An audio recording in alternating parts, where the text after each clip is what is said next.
నమస్కారం వార్తలకు స్వాగతం. ముందుగా ముఖ్యాంశాలు.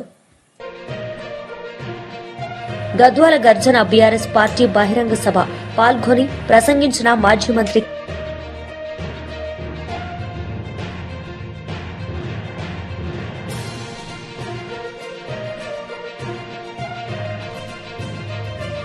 ఎమ్మెల్యే తెనాలి శ్రావణ్ కుమార్ మీడియా సమావేశం పలు అంశాలపై వివరణ.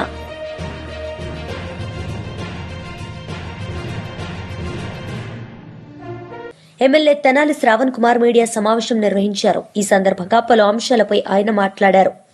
అమరావతి రాజధాని మీద కొత్త మోసానికి తెరలేపిన విషయం మన అందరికీ అర్థమవుతుంది.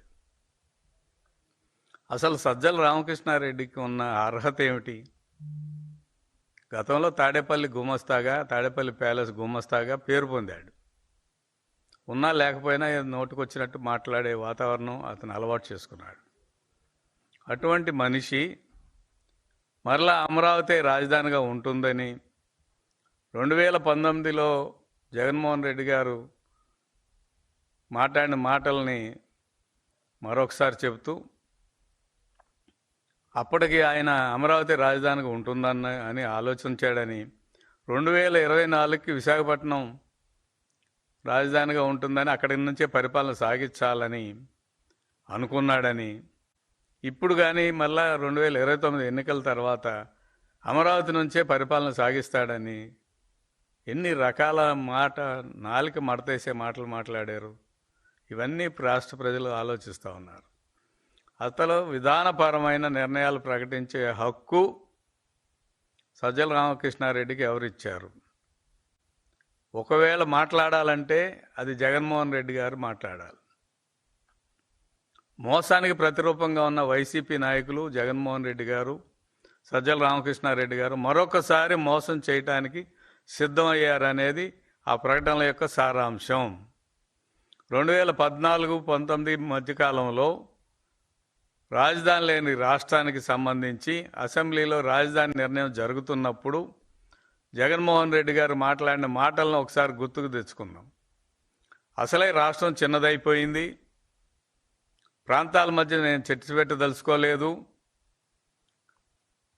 రాజధాని మీరు ఎక్కడైనా పెట్టండి, గుంటూరు విజయవాడ మధ్య ఎక్కడైనా పెట్టండి, కనీసం 30,000 ఎకరాలు తగ్గకుండా చూడండి, వైసీపీ పార్టీ సంపూర్ణంగా మద్దతు ఇస్తున్నామని చెప్పారు. చెప్పిన మాటతో పాటు ఇంకా కొన్ని మాటలు మాట్లాడారు. అదేమంటే, ఈ ప్రాంతం మీద జగన్మోహన్ రెడ్డి గారికి ప్రేమ ఉంది, ఇల్లు కట్టుకున్నాడు, చంద్రబాబు నాయుడు గారికి ఇల్లు లేదని 2019 ఎన్నికలకు వెళ్తున్నప్పుడు మాట్లాడారు. నేను ఇల్లు కట్టుకున్నాను, నా పార్టీ ఆఫీస్ ఇక్కడే ఉంది, తెలుగుదేశం మా మీద దుష్ప్రచారం చేస్తుంది, మేము అధికారానికి వస్తే రాజధాని మారుస్తామని దుష్ప్రచారం చేస్తుందని చెప్పి మాటలు ఏమైనాయి? అధికారం రాగానే 3 నెలల్లో జిఎన్ రావు కమిటీ, బోస్టన్ కమిటీ, రకరకాల కమిటీలు వేసి ఎక్కడా ప్రపంచంలో ఎక్కడా లేని కొత్త ఆలోచన, ప్రాంతాల మధ్య చిచ్చు పెట్టే ఆలోచన, 3 రాజధానుల ఆలోచన తీసుకొచ్చారు. మళ్ళీ ఇప్పుడు ఏం ముంచుకొచ్చిందని మీరు మళ్ళీ మాట్లాడుతున్నారు. ఆ మాటల్లోని గూఢార్థాన్ని మనం అర్థం చేసుకోవాలి. దీన్ని బట్టి మనం ఆలోచిస్తుంటే సజ్జల రామకృష్ణారెడ్డి గారు యూసఫ్ నీతి కథల్లో కానీ పంచతంత్రం కథల్లో కానీ నక్క జిత్తులు అనే మాట వస్తుంది. నక్క లాంటి తెలివితేటలు లేదా నక్క తోలుకు కప్పుకున్న తోడేళ్ళలాగా మాట్లాడినగా మనకు అర్థమవుతుంది. ఎందుకంటే అందులో స్పష్టమవుతుంది, ఆయన స్టేట్మెంట్లోనే స్పష్టమవుతుంది ఏంటంటే, ఇంకా కొత్తగా బిల్డింగులు కట్టాల్సిన పని లేదు అన్నాడు. ఉన్న బిల్డింగులు సరిపోతాయి పరిపాలనకి అన్నప్పుడు, మరి 2014-19 మధ్య జరిగిన గద్వాల గర్జన బీఆర్ఎస్ భారీ బహిరంగ సభలో మాజీ మంత్రి కేటీఆర్ పాల్గొన్నారు. ఈ సందర్భంగా ఆయన మాట్లాడారు. 11 సెప్టెంబర్ నాడు ఈ దినపత్రిక రాసింది. ఏం రాసింది? నాడు బీళ్లు నేడు సిరులు. నాడు బీళ్లు ఉమ్మడి పాలమూరు జిల్లాలో నాడు బీళ్లు అయితే ఇవాళ సిరులుగా మారి ఆనాడు 8 లక్షల ఎకరాలు మాత్రమే సాగుంటే మరొక 10 లక్షల ఎకరాలు పెరిగి 18.5 లక్షల ఎకరాల్లో ఇవాళ సాగునీరు అందుతున్నది కేసీఆర్ గారి నాయకత్వంలో అని చెప్పి ఇగో ఈ దినపత్రిక రాసింది. ఇవన్నీ ఇట్లా ఉంటే ఒక ఆయన కూడా అడుగుతాడు, ఏం ముఖం పెట్టుకుని వస్తున్నారని. నేను ఇవాళ అడుగుతా ఉన్న కాంగ్రెస్ పార్టీని, కాంగ్రెస్ నాయకులని. ఇక్కడ నిన్నగాక మొన్న పార్లమెంట్ ఎన్నికల్లో నేను గద్వాలకి ఆర్ఎస్ ప్రవీణ్ గారిని గెలిపించాలని చెప్పి ప్రచారంలో భాగంగా ఇక్కడికి వచ్చిన. ఆనాడు మీ ఎమ్మెల్యే కృష్ణమోహన్ రెడ్డి ఏం చెప్పినాడు, అన్నా కాంగ్రెస్ పార్టీలో నేనెందుకు చేరతా, నన్ను చేరమంటున్నారు, అవసరమైతే రైలు కింద తలబెట్టి చచ్చిపోతా, కానీ కాంగ్రెస్ లో చేరను అన్నాడు. చెప్పినాడా లేదా? అదే చౌరస్తా. ఏం చౌరస్తా అది? వైఎస్ఆర్ చౌరస్తానా? వైఎస్ఆర్ చౌరస్తాలో మీటింగ్ పెడితే ఇగో ప్రవీణ్ అన్న సాక్షి, నేను ఉంటే వెంకటరామన్న ఉండే, అందరం ఉండే అన్నాడు. ఆయన రైలు కింద నిలబెట్టి చచ్చిపోతా రైలు పట్టాల మీద, గాని కాంగ్రెస్ లో పోను అన్నాడు. ఇవాళ ఏమంటున్నాడు? అభివృద్ధి కోసం పార్టీలో పోయినట్ట. ఏం అభివృద్ధి కోసం? ఎవరి అభివృద్ధి కోసం? నియోజకవర్గ అభివృద్ధి కోసమా? నీ సొంత అభివృద్ధి కోసం పోయినావా? దేనికోసం పోయినావు? ఏం అభివృద్ధి జరిగింది 22 నెలలలో? గద్వాల తాలూకాలో ₹1 కొత్తగా మంజూరైందా కాంగ్రెస్ ప్రభుత్వం వచ్చినాక? నేను అడుగుతా ఉన్నా. 6 గ్యారంటీలు అన్నారు, అరచేతిలో స్వర్గం చూపెట్టినారు, ఎన్నెన్ని మాటలు చెప్పినారు. రైతు బంధు కేసీఆర్ గారు 10,000 ఇస్తున్నాడు. మా కాంగ్రెస్ ప్రభుత్వం రాగానే ఎంత ఇస్తా అన్నాడు? 15,000 ఇస్తా అన్నాడు. వచ్చినాయా 15,000? వచ్చినాయా రాలేదా? గట్టిగా చెప్పాలా? వచ్చినాయా? మరి అందుకోసం మారిండా ఎమ్మెల్యే పార్టీ? మన కేసీఆర్ గారు 2,000 పెన్షన్ ఇస్తుంటే 2,000 ఏముంది, నేను 4,000 ఇస్తా అన్నాడు. వచ్చినాయా 4,000 పెన్షన్లు? వచ్చినాయా? మరి అందుకోసం మారిండా? దేనికి మారిండు? కేసీఆర్ గారు ఆడపిల్ల పెళ్లి చేసుకుంటుంటే షాదీ ముబారక్ కళ్యాణ్ లక్ష్మి పేరు మీద ₹1,00,000 ఇస్తే ఆయన ఇచ్చే లక్ష్యాన్ని నేను తులం బంగారం ఇస్తా మీదికెళ్ళి అన్నాడు. వచ్చిందా తులం బంగారం? వచ్చిందా రాలేదా? మరి దానికోసం మారిండా? తులం బంగారం కోసం. అట్లాగే గుర్తు తెచ్చుకోండి, ఎన్ని హామీలు మా ఆడబిడ్డలందరికీ హామీ ఇచ్చినాడు. నెలకు 2,500 ఇస్తా, అత్తకు 4,000, కోడలికి 2,500 అని మాట ఇచ్చినాడు. వచ్చినాయా 2,500 వరకన్నా? ఆడబిడ్డలు ఉన్నారా ఇక్కడ? ఎవరన్నా ఆడున్నారు? మీకు రావురా? అయ్యా వాళ్ళకు వస్తే వీళ్ళు మొగోళ్ళు చేయుక్తురు ఇట్లా. ఆడపిల్లలకు ఎవరికైనా వచ్చినాయా? ఎవరికి రాలే. రాష్ట్రంలో 1,67,00,000 మంది ఆడబిడ్డలు కళ్ళల్లో ఒత్తులేసుకొని చూస్తున్నారు. ఎప్పుడు ఇస్తాడు రేవంత్ రెడ్డి కాంగ్రెస్ ప్రభుత్వం? రాహుల్ గాంధీ వచ్చి పెద్ద పెద్ద మాటలు చెప్పిపోయాను. 2 లక్షలు రుణమాఫీ చేస్తా అన్నాడు. 2 లక్షలు అయిందా? రుణమాఫీ అయిందా కాలేదా? గట్టిగా చెప్పాలి, వినబడతలేదు. అయిందా కాలేదా? మరి అందుకు పోయిందా? ఎందుకు పోయిండు మీ ఎమ్మెల్యే కాంగ్రెస్ పార్టీలకి? ఇంకా సిగ్గులేని విషయం ఏంటంటే, ఇంకా సిగ్గులేని విషయం, పోయిండు కాంగ్రెస్ లకి. ఇవాళ ఎవరో పోయి మన టీవీ వాళ్ళు అడిగినారు, అయ్యా నువ్వు ఏ పార్టీలో ఉన్నావని. ఏం చెప్పాలా పాపం? బీఆర్ఎస్ పార్టీలో ఉన్నా అని చెప్తున్నాడు. మరి బీఆర్ఎస్ పార్టీలో ఉంటే బీఆర్ఎస్ మీటింగ్ ఇక్కడైతుంటే ఎమ్మెల్యే ఎక్కడున్నాడు? రేవంత్ రెడ్డి సంకలో ఉన్నాడు. ఆయనంట మీరందరూ అమాయకులంట, గద్వాల తాలూకాలో మీకు ఎవరికేం రాజకీయం తెలియదంట, ఆయన ఒక్కడికే తెలుసంట. ఆడబోయి రేవంత్ రెడ్డి సంకలో కూర్చొని నేను బీఆర్ఎస్ పార్టీలోనే ఉన్నాను సన్నాయి నొక్కులు నొక్కుతున్నాడు. నమ్ముదామా? ఆయనకు సిగ్గు లేకపోవచ్చు, మనకన్నా ఉండాలనా లేదా? బరాబర్ ఉండాలి. ఒక్కటి చెప్తా ఉన్నా, యాద పెట్టుకోండి. ఇవాళ ఒకటి మాత్రం పక్క, ఎవరు ఎన్ని ఎత్తుగడలేసినా, ఎన్ని రకాల చిలిపి ప్రయత్నాలు చేసినా, ఎన్ని సన్నాయి నొక్కులు నొక్కినా సుప్రీంకోర్టు యమా సీరియస్ గా ఉన్నది. ఈ 10 మంది ఖచ్చితంగా రాజీనామా చేయక తప్పదు, ఉప ఎన్నికలు రాక తప్పదు. రాబోయే 9 మాసాల్లో, 6 నుంచి 9 మాసాల్లో ఇదే గద్వాల తాలూకాలో తప్పకుండా తిరిగి ఉప ఎన్నిక రాబోతా ఉంది. బుద్ధి చెబుదామా పార్టీ మారిన ఎమ్మెల్యేకు? చెబుదామా? వెనకాల నుంచి గట్టిగా నిలబడాలి. చెప్దామా? బుద్ధి లేదా? మళ్ళా కేసీఆర్ గారు ముఖ్యమంత్రి కావాలన్నా అవుతా? కావాలంటే నేను మిమ్మల్ని కోరేది ఒకటే, దయచేసి పెద్ద పెద్ద నాయకులు పోయిండొచ్చు కాక బీజేపీ నేతలు మీడియా సమావేశం నిర్వహించారు. ఈ సందర్భంగా పలు అంశాలపై వారు మాట్లాడారు. పార్టిసిపేట్స్ అందరికి కూడా టీషర్ట్ ఇస్తాము. తర్వాత సర్టిఫికేట్ కూడా, పార్టిసిపేషన్ సర్టిఫికేట్ కూడా ఉంటుంది. దానికి ప్రైమ్ మినిస్టర్ గారి ఫోటోతోని ఈ మన యూత్ మినిస్ట్రీ నుంచి ఈ సర్టిఫికెట్ కూడా ఇష్యూ చేయడం అవుతుంది. ఈరోజు ఈ ప్రెస్ కాన్ఫరెన్స్ మెయిన్ ఉద్దేశం ఏంటంటే ఈ ప్రోగ్రామ్ను మనం బాగా సక్సెస్ చేయాలి. ప్రతి ఒక్కటి ఇప్పుడు మన కాలేజీలు, ఇంజనీరింగ్ కాలేజీలు కానీ, మిగతా డిగ్రీ కాలేజీలు, యూనివర్సిటీస్ అందరినీ కూడా మనం యాక్టివేట్ చేసి ప్రతి ఒక్కరు పార్టిసిపేట్ అయ్యి మ్యాక్సిమం నంబరు రిజిస్టర్ చేసుకోనికి మనం ప్రయత్నం చేయాలి. ప్రతి ఒక్కరు కూడా దీనికి కోఆపరేట్ చేయాలి. స్పెషల్గా నేను ప్రెస్కి రిక్వెస్ట్ చేసేది ఏంటంటే, మనం దీన్ని కొంచెం అందరికి తెలిసేటట్టుగా మీరు డిజిటల్ మీడియా కానీ ప్రెస్ మీడియాలో ప్రచారం చేయవలసిందిగా కోరుతున్నాం.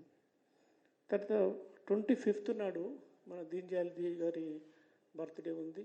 ఆ రోజు బూత్ స్థాయి నుంచి మన స్టేట్ వరకు ప్రతి ప్లేస్లో మన ట్రీ ప్లాంటేషన్ ఇప్పుడు పెట్టాలి. మన ఒక మన మదర్ పేరు మీద ఒక ట్రీ పెట్టాలనే ఉద్దేశంతో ప్రతి ఒక్కరికి మదర్ అంటే చాలా ఇష్టం కాబట్టి ప్రతి వాళ్ళు ఒక్కొక్కరు మనం ఒక ట్రీ మినిమం పెట్టాలనేది బూత్ లెవెల్లో, బ్లాక్ లెవెల్లో, డిస్ట్రిక్ట్ లెవెల్లో, మన స్టేట్ లెవెల్లో ప్రతి దగ్గర మ్యాక్సిమం మన గార్డెన్ కానీ, ఇంట్లో కానీ, పబ్లిక్ ప్లేస్లో కానీ, రోడ్స్ ఎమ్మడి కానీ చెట్లు పెట్టాలి. దీనికి మన డిఫరెంట్ నర్సరీస్తో కూడా మనం మాట్లాడడం జరిగింది. డిస్ట్రిక్ట్ లెవెల్లో, బ్లాక్ లెవెల్ వరకు కూడా మన నర్సరీస్ ఉన్నాయి.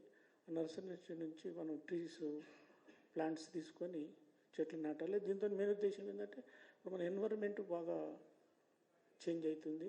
ఇప్పుడు రీసెంట్గా కామారెడ్డిలో మన సడన్ ఫ్లడ్స్ వచ్చేది, అంటే మన బ్లాస్ట్ అయింది. దాంతో ఒకటే రోజు 40 సెంటీమీటర్ రెయిన్ వచ్చింది. అంటే ఇటువంటిప్పుడు ఎప్పుడు కూడా చూడలేదు మనం. అంటే ఎన్విరాన్మెంటల్ బాగా ఇంబ్యాలెన్సెస్ వచ్చుట్ల ఈ ఎన్విరాన్మెంట్లో మనం మళ్ళీ ఆక్సిజన్ పర్సంటేజ్ బాగా పెంచాలి. మన ప్లాంటేషన్ ఏరియా కూడా పెంచాలి. బట్ మన గవర్నమెంట్ ఆఫ్ ఇండియా పాలసీ కానీ మోడీ గారికి కూడా బాగా ఇష్టము.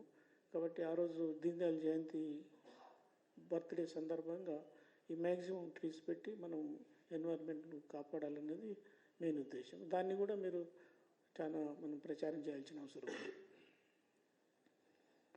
తర్వాత 27th నాడు ఎవరైతే ఇప్పుడు వికలాంగులు వాళ్ళందరినీ ఐడెంటిఫై చేసి వాళ్ళకు మనం సన్మానం చేయాలి. ఆ రోజు 27th నాడు మన ఈ ఎమ్మెల్యేస్, ఎంపీస్ నియోజకవర్గంగా ఎస్సీ ఎస్టీ మోర్చా ఈ ప్రోగ్రాంను మన కోఆర్డినేట్ చేస్తుంది. 28th నాడు మనం స్టేట్లో ఉన్న విశిష్ట పౌరులు అంటే పద్మశ్రీ అవార్డు కానీ, పద్మభూషణ్ కానీ, లేకుంటే మంచి యూనివర్సిటీ ఛాన్సలర్స్ కానీ, లేకుంటే పబ్లిక్ సేవ చేసిన పెద్దలందరికీ కూడా డిఫరెంట్ కేటగిరీలో వాళ్ళందరినీ కూడా మనం సన్మానించుకోవాలి. తర్వాత సెకండ్ అందరికీ తెలిసిన విషయమే మనకు జాతిపిత గాంధీ గారి బర్త్డే. అదేవిధంగా లాల్ బహదూర్ శాస్త్రి గారి బర్త్డే కూడా. అంటే గాంధీజీకి ఎప్పుడైనా మనం కాటన్ వస్తువులు, కాటన్ దుస్తులు ఏదైనా మనం విలేజ్లో తయారు చేసే వస్తువులు బాగా ఇష్టం ఉండే. కాబట్టి ఆ రోజు అంతకుముందు మనం ఈ కాటన్ పర్చేజ్ బాగా చేసి కాటన్ షాప్స్లో మనందరం కూడా ఎక్కువగా పర్చేజ్ చేయాలి. చేసి అంటే దీని మెయిన్ ఉద్దేశం ఏంటంటే మనం ఈ ఖాదీ వస్తువులు కొనుగోలు చేసి ఈ మనం సెల్ఫ్ సఫిషియెంట్ కావాలన్నది మెయిన్ ఉద్దేశం. అంటే మన ఇండియా ఎప్పటికి కూడా ఒకప్పుడు మన వస్తువులన్నీ మనమే తయారు చేసుకొని మనం ఎక్స్పోర్ట్ చేసేది. కాబట్టి కొన్ని రోజుల తర్వాత మనం వేరే కంట్రీ మీద డిపెండ్ అయిపోయాం. కాబట్టి ఆ డిపెండెన్స్ తగ్గించుకొని ప్రతి వస్తువు మనకి ఏం అవసరం, మనం డే టు డే నీడ్స్ అన్నీ కూడా మనమే మన కంట్రీలో తయారు చేసుకోవాలనేది మెయిన్ ఉద్దేశం. ఆత్మనిర్భర్ భారత్ కావాలన్నది మెయిన్ ఉద్దేశం. దానిలో భాగంగానే మనం ఈ కాటన్ వస్తువులు ఇవన్నీ కొని మన జాతిపిత ఆయనకి ఇష్టమైన పని చేసి మనం ఆ రోజు ఇంకా ఈ గాంధీ గారి ఫొటోస్ అన్నిటికీ కూడా పూలమాలలు వేసి డిఫరెంట్ ఆఫీస్లో కానీ మన పంచాయతీ ఆఫీస్ కానీ బ్లాక్ ఆఫీస్ కానీ అన్నిట్లో మనం పూజ చేసి ఆ రోజు వారికి మనం నివాళులు అర్పించాలి. అయితే ఈ విధంగా ఈ 15 days ఈ ప్రోగ్రాం కంటిన్యూగా మనం సక్సెస్ఫుల్గా చేసి ఇప్పుడు ఎక్కడైతే బీజేపీ గవర్నమెంట్ ఉన్నప్పుడు గవర్నమెంట్ సపోర్ట్ ఉంటుంది, మన దగ్గర గవర్నమెంట్ లేదు కాబట్టి మన కార్యకర్తలు మనము మన అన్ని మోర్చాసు పార్టీ పెద్దలు అందరికీ కూడా అడ్వైజ్ ఉంటుంది. కాబట్టి దీన్ని మనం కొంచెం ఎక్కువ ఇంట్రెస్ట్ తీసుకొని పనిచేయాలి. మన గవర్నమెంట్ లేదు కాబట్టి కొన్ని ఆడంకులు కూడా వస్తాయి, వాటిని ఫేస్ చేసి మనం ఈ ప్రోగ్రామ్స్ అన్నింటినీ బాగా సక్సెస్ చేసి దీనిలో భాగంగానే ఇది ఒక మంచి opportunity to meet all the people.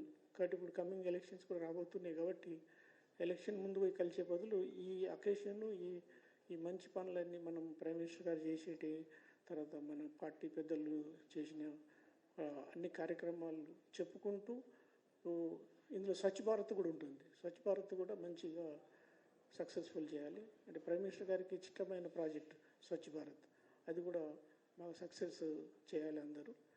కాబట్టి మీరు ప్రెస్ మీడియా కూడా, ఎలక్ట్రానిక్ మీడియా, ఈ మన ప్రెస్ కూడా రిక్వెస్ట్ చేసేది ఏంటంటే వైసీపీ మహిళ రాయన భాగ్యలక్ష్మి మీడియా సమావేశం నిర్వహించారు. ఈ సందర్భంగా పలు అంశాలపై ఆమె మాట్లాడారు. కానీ సాయంత్రానికే 100 మంది పేషెంట్లకు చేరింది పరిస్థితి.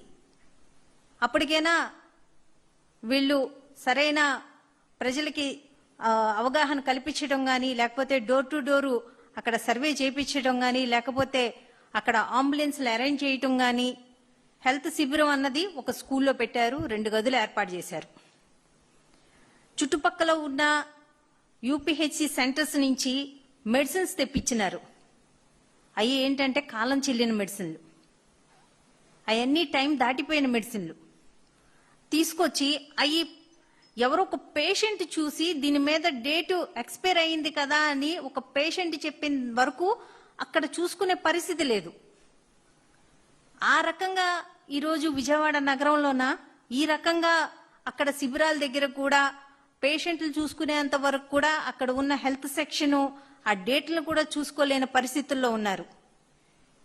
244 మంది ఈరోజు అధికారికంగా డయేరియా బారిన పడ్డారు అని అంటే ప్రభుత్వ పాలన ఎలా ఉన్నది అన్నది మనందరికీ అర్థమవుతుంది. ఇక్కడ ఇంత ఇబ్బంది కడుగుతుంటే చుట్టుపక్కల ఉన్న అక్కడ ఉన్న షాప్స్ కానీ, చిన్న చిన్న షాపులు, చిన్న చిన్న హోటల్స్, చిన్న చిన్న చికెన్ సెంటర్లు, ఇవన్నీ మూపిచ్చినారు. కానీ మద్యం షాపులు యథేచ్ఛగా అర్ధరాత్రి వరకు అక్కడ కొనసాగుతున్నాయి. వీళ్ళకి ప్రజల ఆరోగ్యం మీద ఉన్న ఆసక్తి కన్నా వీళ్ళు జోబులు నింపుకొని వీళ్ళ ఆదాయం మీద ఉన్న ఆసక్తి ఎక్కువగా ఉంది. అక్కడ అన్ని షాపులు మూయించిన వారు మద్యం షాపులు తెరిచి ఉంచడం ఏంటి? అక్కడ నిన్న అప్పలరాజు గారు, మంత్రి గారు, మాజీ మంత్రి గారు వచ్చినారు. అప్పలరాజు గారు, నేను, విష్ణు గారు మేము అక్కడికి వెళ్తే అక్కడ కొంతమంది మహిళలు వచ్చి, అమ్మా మద్యం షాపులు మూయించండి అమ్మా, మా ఊళ్ళకి పని పాటు లేకుండా అందరూ అక్కడికి వెళ్ళిపోతున్నారు, మగవాళ్ళందరూ అక్కడికి వెళ్ళిపోతున్నారు, ఇళ్లలో రూపాయి ఉండవు. తూర్పు గోదావరి జిల్లా వైఎస్ఆర్సీపీ అధ్యక్షులు మాజీ మంత్రి చెల్లుబోయిన శ్రీనివాస వేణుగోపాలకృష్ణ మీడియా సమావేశం నిర్వహించారు. ఈ సందర్భంగా పలు అంశాలపై ఆయన మాట్లాడారు. ఏమిటి అని అంటే, సెట్టిబలిజీ సామాజిక వర్గాన్ని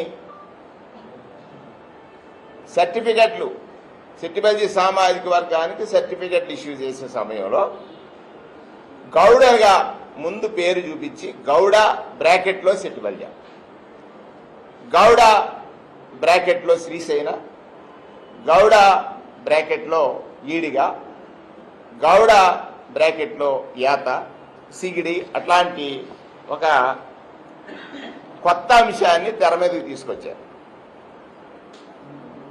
అదే సందర్భంలో మంత్రులు కొంతమంది ప్రకటనలు చేస్తూ ఏమన్నారంటే, ఇది టెక్నికల్ మిస్టేక్ అని ముందుగా అన్నారు. మరొకసారి రిపీట్ చేస్తున్నాను, టెక్నికల్ మిస్టేక్, ఇది తొందరలో పరిష్కారం అవుతుందన్నారు. దాని వరకు ప్రాబ్లం కాదు. రెండో సందర్భంలో ఇది సోషల్ వెల్ఫేర్ మినిస్టర్తో మాట్లాడతాం, ఇది సమస్య పోద్దన్నారు. దాని వరకు ప్రాబ్లం లేదు. కానీ ఇందులో తెర మీదకి తీసుకొచ్చింది ఏంటంటే,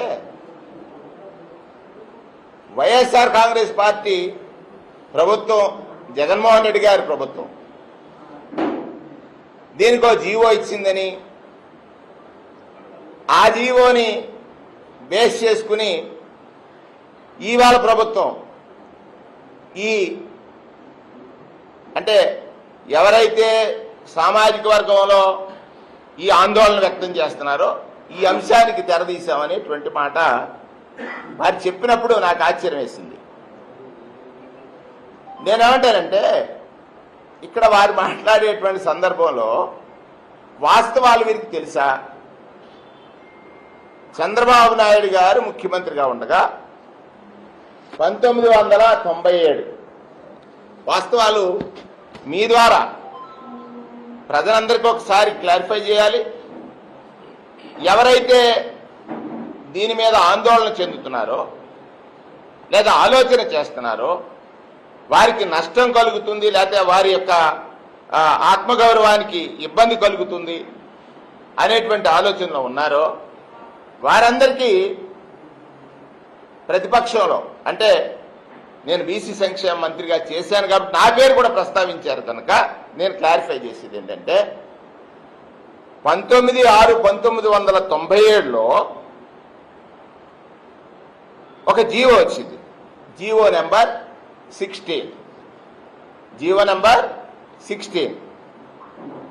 ఆ జీవోలో 15/5/95లో ఒక సామాజిక కార్యకర్తగా, సామాజిక స్పృహ కలిగినటువంటి నాయకుడిగా సర్దార్ అని పిలిపించుకున్నటువంటి గౌతు లచ్చన్న గారు ఒక ప్రతిపాదన చేశారు ప్రభుత్వానికి.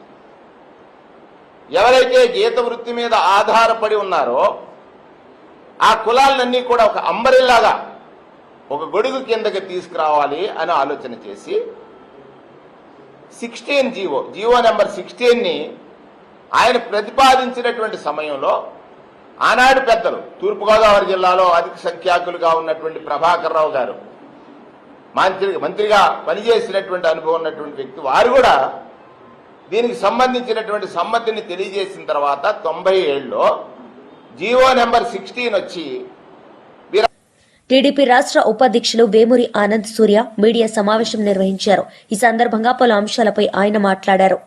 మొన్న 10వ తారీఖు అనంతపురంలో రాష్ట్ర ముఖ్యమంత్రి శ్రీ నారా చంద్రబాబు నాయుడు గారు, అలాగే జనసేన నాయకులు, ఉప ముఖ్యమంత్రి పవన్ కళ్యాణ్ గారు, భారతీయ జనతా పార్టీ నాయకులు మాధవ్ గారు కలిసి తీసుకున్నటువంటి ఈ సూపర్ 6 సూపర్ హిట్ అనేటువంటి కార్యక్రమం ద్వారా అనంతపురం అనంతపురంలో లక్షలాది మంది ప్రజలు వచ్చి ఆ సూపర్ 6 సూపర్ హిట్ అంటే ఏంటో తెలుసుకొని చాలా చాలా చాలా ఆనందపడుతున్న సమయం అది. అటువంటి సమయంలో ఆంధ్ర రాష్ట్రంలో 151 నుంచి మధ్యలో 5 ఎగిరిపోయి 11కు పడిపోయినటువంటి జగన్మోహన్ రెడ్డి వైసీపీ పాలనకి, వైసీపీకి వెన్నులో వణుకు పుట్టింది. అంతకన్నా ముందు జగన్మోహన్ రెడ్డి కళ్ళు బైర్లు కమ్మాయి. ఎందుకని? ఈనాడు నారా చంద్రబాబు నాయుడు గారి నాయకత్వంలో కూటమి ప్రభుత్వం ఏదైతే ఉందో, కూటమి ప్రభుత్వం ఏదైతే ఎన్నికల ముందర ఇచ్చినటువంటి హామీలన్నింటినీ, సూపర్ 6 పథకాలన్నింటినీ కూడా ఇప్పటి వరకు అన్ని అమలు చేసినటువంటి విషయాన్ని ఈ సందర్భంగా తెలియజేస్తున్నటువంటి విషయం. ఎందుకంటే మొట్టమొదటగా భరోసా పెన్షన్ పథకం. ఈ భరోసా పెన్షన్ పథకం ద్వారా ఈ రోజున 64 లక్షల మందికి పెన్షన్లు ఇస్తున్నాం. ప్రతి నెల 1వ తారీఖు నాడు ప్రతి ఇంటి గుమ్మంలోనూ చంద్రబాబు నాయుడు గారు పంపించిన ప్రతినిధులతో వారికి ఎన్టీఆర్ భరోసా పెన్షన్ పథకాన్ని వారి ఇంటిలోనే ఇవ్వటం జరుగుతున్నటువంటి విషయం మనందరికీ తెలుసు. అలాగే ఇప్పటి వరకు 45,000 కోట్ల రూపాయలని పెన్షన్ పథకం కింద రాష్ట్ర ప్రభుత్వం ఖర్చు చేసింది. అట్లాగే స్త్రీ శక్తి పథకం కింద 5 కోట్ల మంది మహిళలు ఉపయోగించుకుంటున్నారు. ఎలాగా?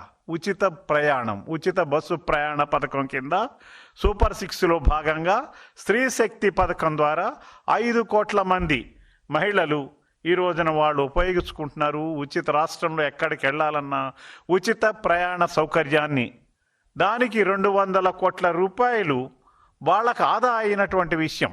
అంటే ప్రభుత్వం ఈ ఉచిత ప్రయాణం కోసం 200 కోట్ల రూపాయలని ఖర్చు చేస్తున్నటువంటి విషయాన్ని కూడా ఈ రోజున స్త్రీశక్తి పథకం ద్వారా అమలు చేస్తున్న విషయం తెలియజేస్తున్నాం. అంతేకాకుండా దీపం 2 పథకం కింద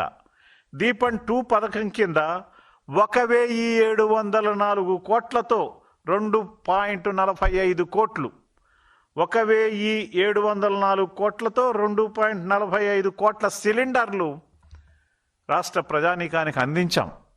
మరి దాంట్లోనే భాగంగా ఏడాదికి 3 సిలిండర్లు ఉచితంగా ఇస్తున్నాం.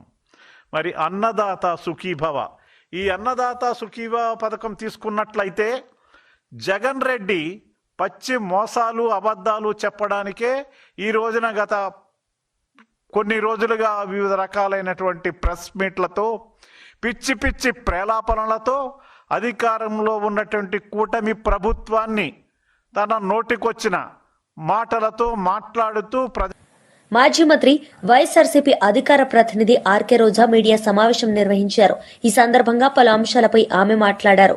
మెడికల్ కాలేజ్ కి కట్టాలన్న ఆలోచన చేసావా, కట్టడానికి ప్రయత్నించావని నేను అడుగుతున్నాను. జగన్మోహన్ రెడ్డి గారు మొదటిసారి ముఖ్యమంత్రి అయినా 5 సంవత్సరాల్లో 2 సంవత్సరాలు కోవిడ్కి పోయినా ఏ విధంగా రాష్ట్రంలో ఉన్న అన్ని హాస్పిటల్స్ని, పిహెచ్సిల్ని రెన్యువేట్ చేయడమే కాకుండా కొత్తగా అర్బన్ హెల్త్ సెంటర్లు కూడా కట్టించి అన్ని రకాల ఫెసిలిటీస్ని అందజేయడమే కాకుండా 17 మెడికల్ కాలేజీలు, వాటితో పాటు సూపర్ స్పెషాలిటీ హాస్పిటల్ని ప్రజలకి అందుబాటులో తేవాలి. పేద ప్రజలు డాక్టర్లు అవ్వటమే కాకుండా పేద ప్రజలకి నాణ్యమైన ఫ్రీ మెడిసిన్ కూడా వాళ్ళకి వైద్యం అందించాలన్న ఒక చిత్తశుద్ధితో పనిచేసిన వ్యక్తి. ఈరోజు ఆ 17 మెడికల్ కాలేజీలని పూర్తి చేయడం చేతగాక, అంటే దాదాపుగా 7 జగన్మోహన్ రెడ్డి గారు పూర్తి చేసేశారు. 5 జగనన్న ఉన్నప్పుడే 2023-24లో ఓపెన్ చేసి క్లాసెస్ కూడా స్టార్ట్ అయిపోయినాయి. మొన్న ఈ మధ్య ఒకటి స్టార్ట్ అయింది. పులివెందల్ది వాంటెడ్గా కక్ష సాధింపుగా ఏ విధంగా చేస్తున్నారో అందరూ కూడా చూస్తున్నారు. మిగతా 10 ఈ 15 నెలల్లో కనీసం 15 కోట్లు కూడా కేటాయించకుండా వాటిని నిర్వీర్యం చేస్తూ కక్ష సాధింపుగా ఈరోజు ఆ మెడికల్ కాలేజీని తమకు కావాల్సిన వాళ్ళకి అప్పచెప్పడం కోసం ప్లాన్ ప్రకారం ఎలా చేస్తున్నారో మనం చూస్తున్నాం. ఈ నీతిమాలిన ప్లాన్లు, నీతిమాలిన రాజకీయాలు, వీళ్ళ దోపిడీ కోసం మెడికల్ కాలేజీల్ని అంటే లక్షల కోట్లు విలువ చేస్తాయి భవిష్యత్తులో. అలాంటి మెడికల్ కాలేజీలని విత్ హాస్పిటల్స్తో తమకు కావాల్సిన వాళ్ళకి పప్పు బెల్లల్లాగా చంద్రబాబు నాయుడు కూటమి ప్రభుత్వం ఇచ్చేస్తుంటే జగన్మోహన్ రెడ్డి గారు ప్రెస్ మీట్ పెట్టి నిజాలన్నీ కూడా ప్రజలకు తెలియజేయగానే వాటికి సమాధానం చెప్పాల్సిన సీనియర్ మోస్ట్ చంద్రబాబు నాయుడు ఎందుకు సమాధానం చెప్పట్లేదు? ఎందుకు తన మంత్రుల్ని రెచ్చగొట్టి జగన్మోహన్ రెడ్డి గారిని బూతులు తిట్టడానికి ఈరోజు పంపిస్తున్నారని నేను అడుగుతున్నాను. ఎంత సిగ్గుచేటంటే ఈరోజు హోంమంత్రి అనిత గారు ఒక ప్రెజెంటేషన్ ఇచ్చారు. ఆ ప్రెజెంటేషన్ చూస్తుంటే అది ఒక ప్రెజెంటేషన్ లాగా లేదు, అనిత ఫ్రస్ట్రేషన్ కనిపిస్తోంది. ఆమె ఏదైతే వీడియోలు చూపించిందో అవన్నీ చంద్రబాబు నాయుడు కూటమి ప్రభుత్వం తయారు చేయించిన ఫేక్ వీడియోస్ని ఏ విధంగా ఆమె ప్రజెంట్ చేసిందో మనం అందరం కూడా గమనించగలిగాం. ఎందుకంటే ఆడవాళ్ల భద్రత గురించి, బాలికల మీద జరిగే హత్యల గురించి, అలాగే మహిళల మీద జరిగే అఘాయిత్యాల్ని ఆపడం గురించి ఆవిడ ఏ రోజు మీటింగ్లు పెట్టలేదు, ఏ రోజు పవర్ పాయింట్ ప్రెజెంటేషన్లు ఇవ్వలేదు. వాటికి ఎలాంటి ఒక పులి స్టాప్ పెట్టే విధంగా కొత్త చట్టాలను తేవటమో లేదా ఉన్న చట్టాలని సవరించి నేరస్తుల్ని కంట్రోల్ చేసే విధంగా ఏ రోజు చేయలేదు. కేవలం చంద్రబాబు నాయుడు ఇచ్చే ఫేక్ వీడియోల్ని ప్రజెంట్ చేస్తూ జగన్మోహన్ రెడ్డి గారిని తిట్టడానికే ఆమె ముందుకొచ్చిందనేది ఈ రాష్ట్ర. వార్తలు ముగించే ముందు ముఖ్యాంశాలు మరోసారి. గద్వాల గర్జన బీఆర్ఎస్ పార్టీ బహిరంగ సభ పాల్గొని ప్రసంగించిన మాజీ మంత్రి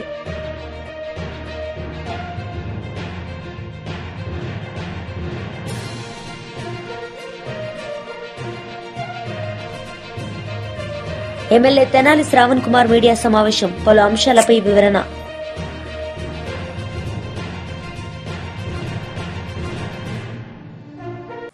ఈ వార్తలు ఇంతటితో సమాప్తం. తిరిగి ప్రసారమయ్యే వార్తల్లో మళ్ళీ కలుద్దాం. అంతవరకు సెలవు. నమస్తే.